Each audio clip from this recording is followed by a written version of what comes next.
Before వేసినాము. So what are the premiers we're getting filled. అంటే మేము అనుకున్నది అంటే మాదో చిన్న సినిమా, బాలయ్య గారిది it's Akhanda 2 is very big movie, it will be very big. But ఇంకొక మూవీకి, ఒక చిన్న మూవీకి ఒక స్పేస్ ఉందనే వచ్చినాము, అండ్ ఆ స్పేస్ ఉన్నట్టే కనిపిస్తుంది ఇంకా.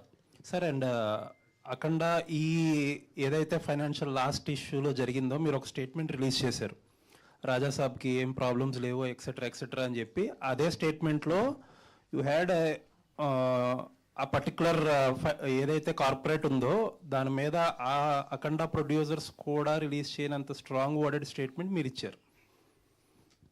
You should all take legal issue కూడా తీసుకోవాలి, ఇలా లాస్ట్ మినిట్లో ఇబ్బంది పెడుతున్నారా ఈ అన్నట్టు సంథింగ్ ఆ టైప్లో చెప్పుకుంటా రాజాసాబ్ గురించి కూడా చెప్పారు. అంటే so where do you stand in terms of Rajasaab? Rajasaab we're coming on January 9th, దానిలో దిస్ నో స్పెక్యులేషన్. రెండవది I mean what I said in that statement. So డెఫినెట్గా ఇప్పుడు అందరు రిలీజ్ బిజీలో ఉంటారు. ఇదైనాక whatever is the damage done, it's a huge damage. అంటే as a media మీరు కూడా you should support and take this forward అనమాట. అది ఆ డేట్ డిస్టర్బ్ అవ్వడం వల్ల there is lot of people who had uncertainty. అంటే మీకు అంటే ఎంటైర్ ఎకోసిస్టమ్కి ఇంపాక్ట్ అయింది.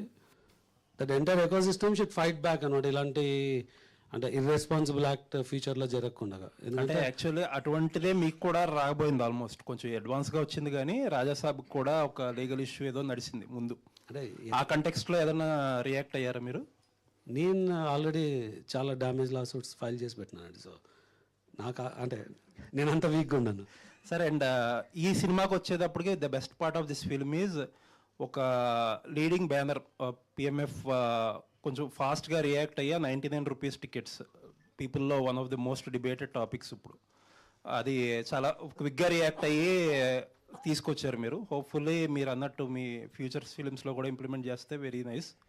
అండ్ ఆన్ దట్ కంటెక్స్ట్ ఇప్పుడు ఆ డిబేట్ జరుగుతుండగానే అఖండాకి రేట్స్ హైకోర్టు రివోక్ చేయడం, మినిస్టర్ గారు ఒక స్టేట్మెంట్ ఇవ్వడం, ఇంకా ముందు ఏ సినిమాలకి హైకోర్టు రేట్స్ కానీ ప్రీమియర్స్ కానీ ఇవ్వమని చెప్పి. సో రాజాసాబ్ మీ ఫస్ట్ ఆ రూల్ ఇంప్లిమెంట్ చేస్తే ఫస్ట్ ఇంపాక్ట్ అయ్యే సినిమా రాజాసాబే. సో దానికి ఎలా రెడీ అయ్యారు? See, when you live in a society, you have to go by the rules of the society. అంటే దానికి నేనేమి అతీతుడిని కాదు. ఆ రోజు అంటే జనరల్గా ఇప్పుడు నాకు మిరాయికి రేట్లు పెంచుకునే ఆపర్చునిటీ ఉన్నా పెంచలేదు నేను. అంటే అయినా ఫస్ట్ ఇయర్ అది ఏ రేట్లో వచ్చినా ఆ సినిమాకి ఓపెనింగ్స్ వస్తుంది అని. సో సినిమాని బట్టి ప్రైస్ ఉండాలి. అంటే ఇది ఈ సినిమాకి ఎందుకు ఈ రేట్ అంటే ఈ సినిమా లో బడ్జెట్లో చేసాం కాబట్టి ఈ రేట్ అఫోర్డ్ చేయగలదు.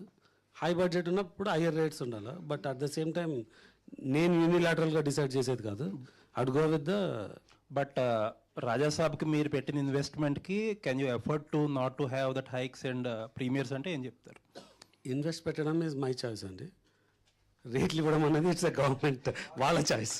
సో నేను వేరే వాళ్ళ చాయిస్ని ఛాలెంజ్ చేయలేను, రిక్వెస్ట్ చేసుకోగలను. అప్పుడున్న సిచ్యువేషన్ బట్టి ఏం జరుగుతుంది దాని ప్రకారం మనం వెళ్ళాలి.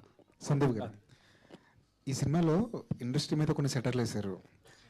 కొన్ని క్యారెక్టర్లు రిప్లికాలుగా కనిపించాయి. ముఖ్యంగా